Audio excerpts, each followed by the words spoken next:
an oasis in the desert, a city of sins, an abode of vice, the capital of gambling it is called differently. The very existence of a huge city, skyscrapers and luxury in the middle of the desert seems like a miracle. The history of this city is very interesting. In 1829, a caravan of Mexican traders going from Texas to California. Let me remind you, then all these lands were Mexican, lost their way. We needed water.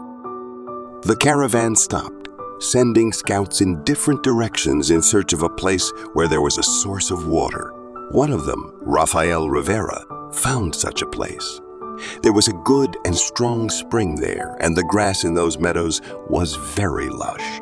The meadows, hidden in a hollow in the middle of the desert, were so magnificent that people settled there and a village was formed. A point on the caravan route to California. They called it Las Vegas, or Floodplain Meadows, translated from Spanish.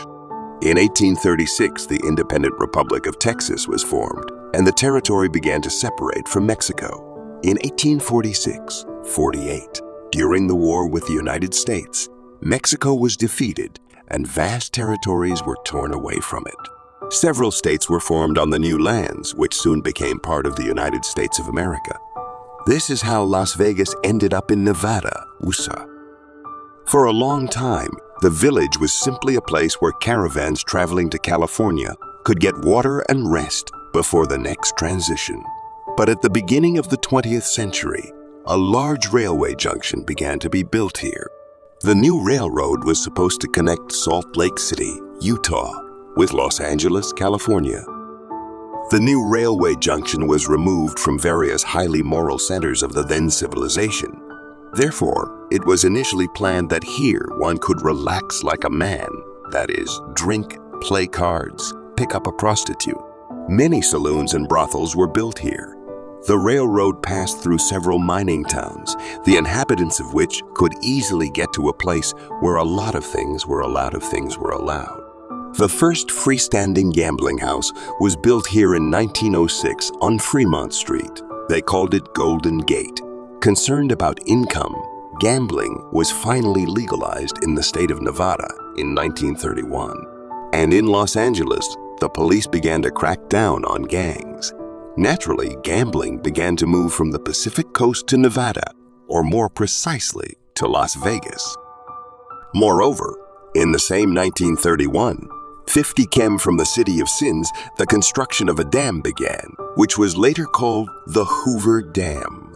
And a large number of workers employed on this gigantic construction site also enjoyed a vacation in Las Vegas after receiving their salaries. True, in those days, life in the city was in full swing only on weekends, but this soon began to improve. In 1938, the mayor of Los Angeles launched a completely uncompromising war on gambling. Specialists in this industry began to move to not too far away Las Vegas.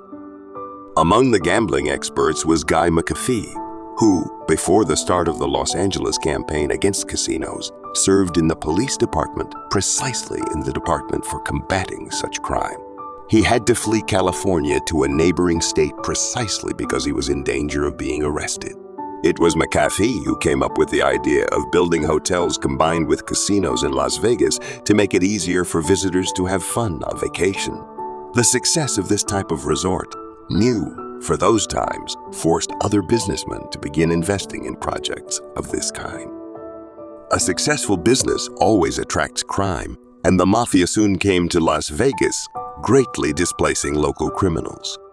Organized crime connections in the world of entertainment made it possible, starting in the 1950s, to organize performances by the most famous performers of the time, such as Dean Martin, Frank Sinatra, and others, in the concert halls of casino entertainment complexes.